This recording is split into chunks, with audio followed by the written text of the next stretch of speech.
helps us differentiate on how to use language. Pragmatic language skills is the use of language for the purpose of social interaction.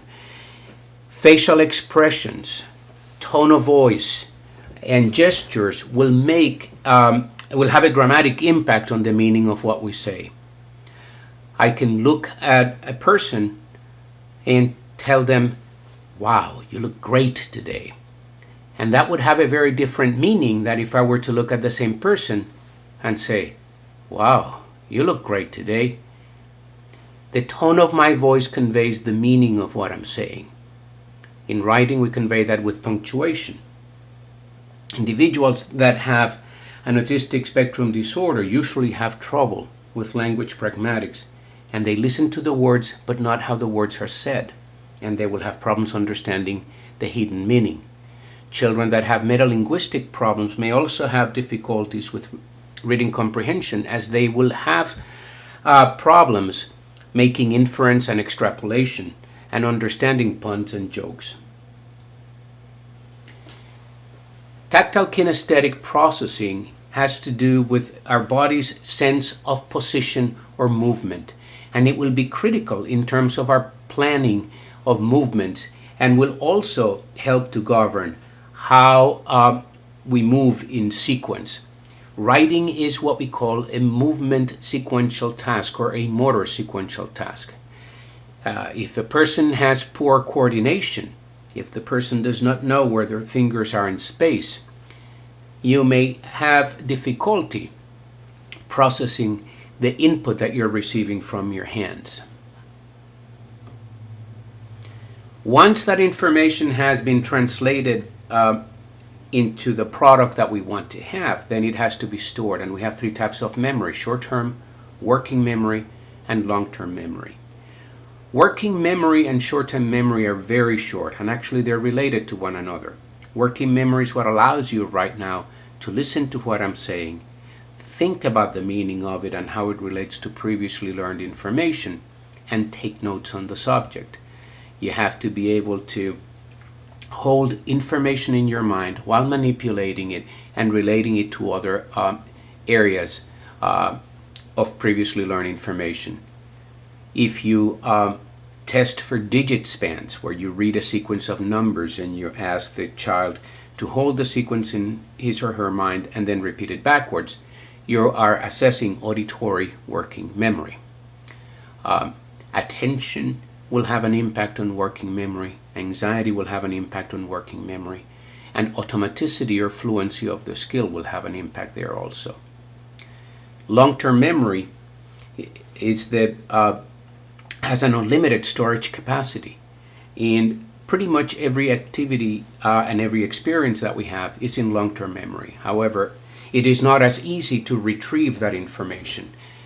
And the capacity to find that information in our memory and retrieve it efficiently will have a significant impact also in fluency. That's why on many tests we assess retrieval fluency. The factors that will help us remember information stored in long-term memory include relevance of the stimulus. For example, we're supposed to remember our spouse's birthday or our wedding anniversary or our children's birthdays because they're very important dates. We may also remember things that we do day in and day out. So the activities that we do every day, we may be able to perform them automatically without thinking, simply because we do it so often. So repetition has a dramatic impact in our capacity to remember information and retrieve information from long-term memory.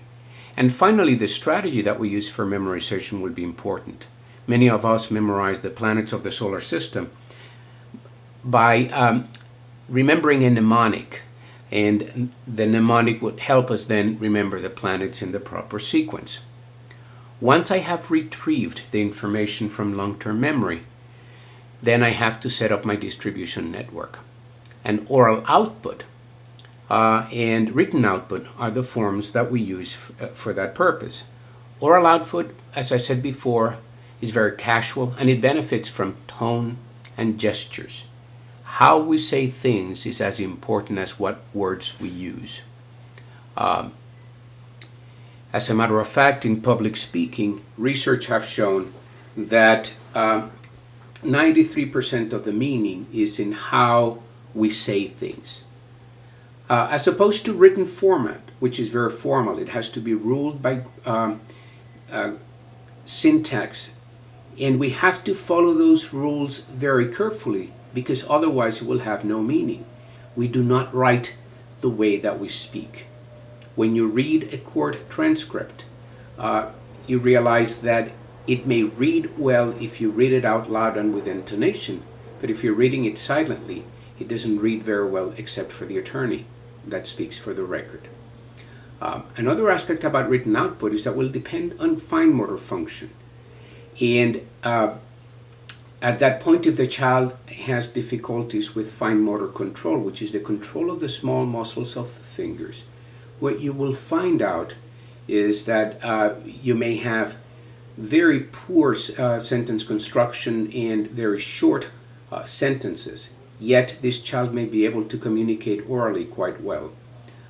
We may see children that may appear to be lazy, when in reality they have a great deal of trouble forming letters, remembering spelling and punctuation, while also trying to work on the content of their written work.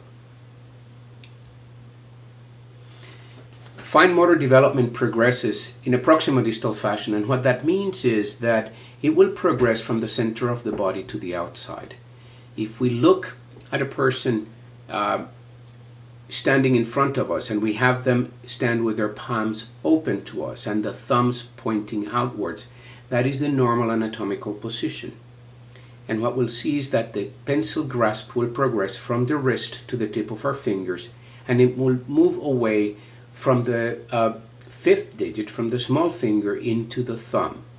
So the proper type of pencil grip will be one where the pencil is held approximately 1.5 centimeters from the tip of the pencil, and between the thumb, index, and third finger. Those three fingers are responsible for precision, whereas the third, fourth, and fifth finger are responsible for strength. So you hold the pencil and you hold the scalpel with the thumb, the index, and the middle finger, while you hold the hammer with your middle finger, your ring finger, and your small finger. That's how we see the progression of fine motor development.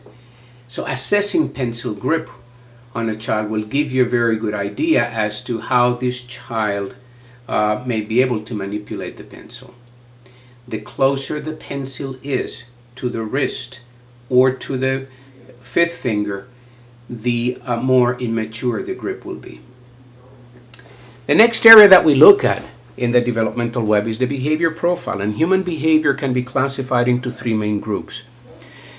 We have individuals that present with internalizing disorders, and those disorders tend to be categorized into two main diagnoses: depression and anxiety. Internalizing disorders tend to be kept inside. These children tend to be quiet and withdrawn, and as we say here in America, they try to blend with the wallpaper. They don't want to be noticed by anyone. An interesting finding is that while they may behave very well at school and they may be very quiet, in the home environment they could be quite irritable. Individuals that present with depression and anxiety are going to have difficulties with attention because of their symptoms. The second type of behavior patterns that we see is the opposite of internalizing disorders, and those are the externalizing disorders, and these are very easy to observe because we are the recipients of that behavior, where internalizers tend to over-inhibit. Externalizers tend to not inhibit at all. And here we have the child that is oppositional and defiant, aggressive, who goes out of his way to aggravate other people. And we may also have the child who is displaying some criminal behavior, that steals, that lies, that assaults others with weapons, etc., and feels no remorse for his actions. The oppositional and defiant child tends to blame others for his concerns. So he may say things